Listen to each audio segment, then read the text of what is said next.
Welcome back.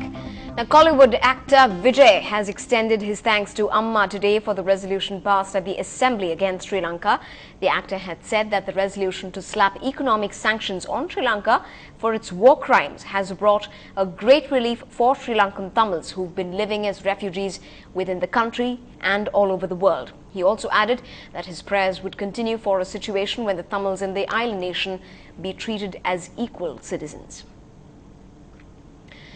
On to some national news. A senior investigative journalist working with Midday was today shot dead in broad daylight by unidentified persons in Mumbai. The victim, Jyotir Moide, was rushed to the Hiranandi hospital where he was declared brought dead. The incident occurred in the suburban Powai area of the city. According to the police, 4 motorcycle-borne men fired at Mr. Day this afternoon. The shooters escaped from the spot. Mr. Day wrote extensively about fugitive Don Dawood Ibrahim, Chota Rajan and others. He was reportedly working on a series on Dawood when he was killed today. Now, it's that time of the year again when school students move into the next big phase of their lives, colleges. But with the array of specialized courses and professional degrees on offer, these young adults are bogged down to making that perfect pick for the road ahead into shaping their future. Although the curtains have come down on the admissions for the year, the mad scramble for a seat is still somehow on. While some are all out to try a refreshingly new course, there are a bunch of others who'd rather play it safe with the good old options. Manasa Vasudevan sniffs out the trend among Chennai's youngsters. This or that college? Sarah had a tough choice ahead. Should she go with her parents' strengths or listen to her parents and opt for traditional courses guaranteeing a secure job? I had a choice between BCom and BBA, but BBA is more practical and BCom is like more theoretical, and I'm not too good with accounts, so I chose BBA. I'm doing BBA as well, and I don't know why I chose it. I was just really confused, so I chose BBA. Students say unconventional courses like food science management and fashion designing are also hugely popular. I want to do fashion designing because people nowadays, I think doctor, ninjas, everything, they think that everything is that, and so yeah, I think fashion designing is growing these days, and India is becoming more fashion conscious these days. So yeah, I think fashion designing it is. Yeah. What's more, BA Literature's popularity has revived again, much to everyone's delight.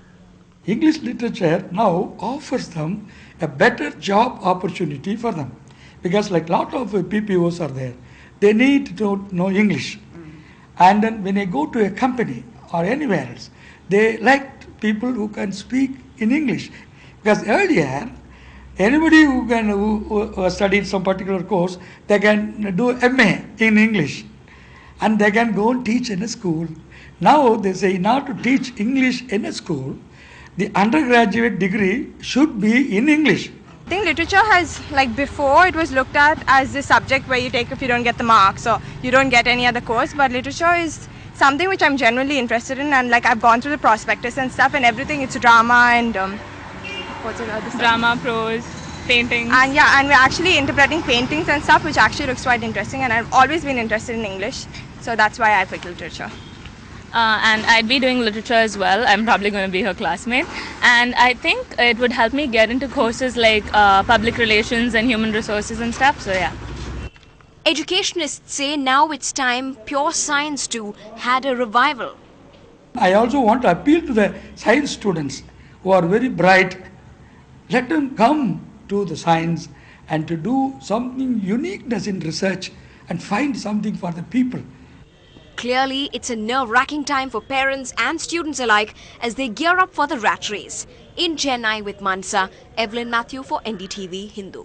Well, for those of you who are still trying to make up your mind about that, well, Dr. A. Kalanidhi, former Vice-Chancellor with the Anna University, comes to the rescue. Sir, thanks for joining us. First off, as a veteran in this field and one who stays in close contact with the student community, what have you observed yourself from what students would like to study these days?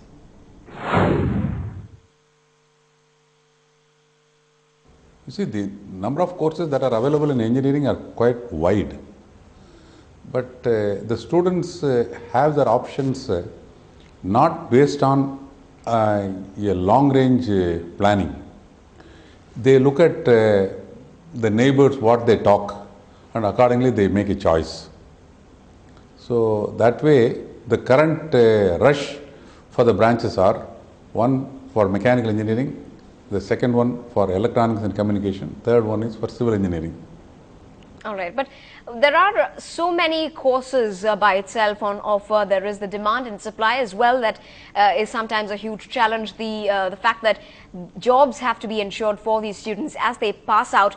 Do you not think then that campus recruitment is also an aspect that students keenly watch out for when they opt for some of these new courses? Is that in place today actually? You see, the job market is there, hence these courses have been designed and these courses have been introduced. The second thing is, now you are all aware that the television and the media has spread out so highly and then it has advanced technologically, and we need to have trained manpower, and therefore the people who are passing through these courses, they have bright chances.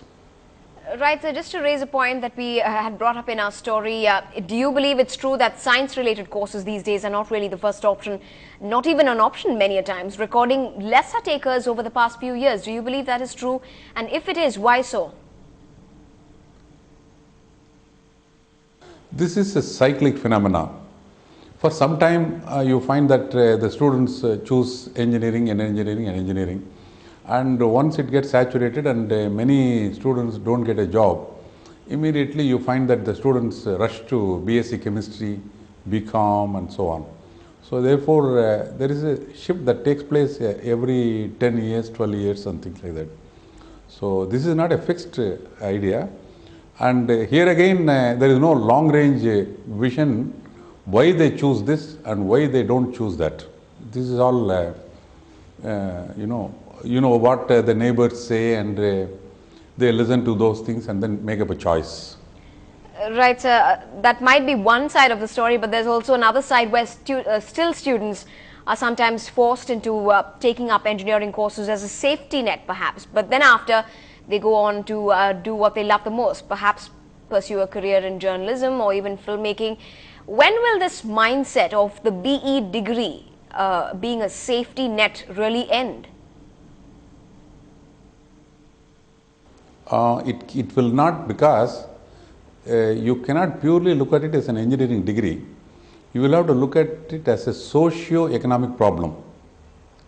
For example, I have seen many students from Andhra Pradesh, when they come here for studies, they used to tell me, once they finish their MTech, their job market, the marriage market is better, improves.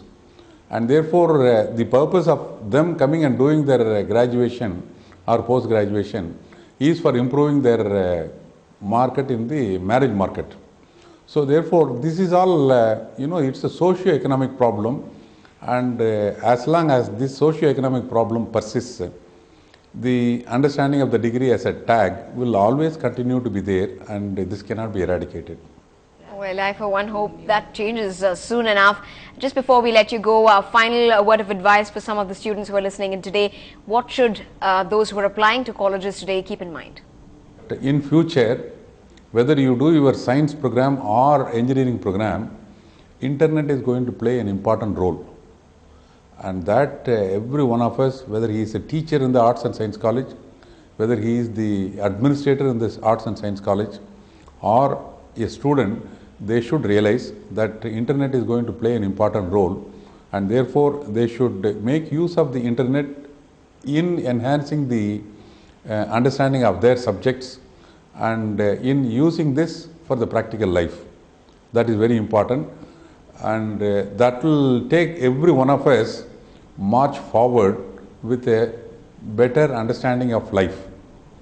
Right. Thanks very much indeed, Dr. Kalanidhi, for joining us this evening on the news tonight with your inputs there, and for your time as well. At the end of that discussion, I think what we can say is the internet definitely coming in handy there for some research when you make up that crucial discussion in your life. Thanks so much once again. Up ahead on the bulletin, Ilayya Thalapathi's flying visit to China has more than a festival to look out for. Never know if a special rain man will take a liking for our very own Aragiya Tamil Magan.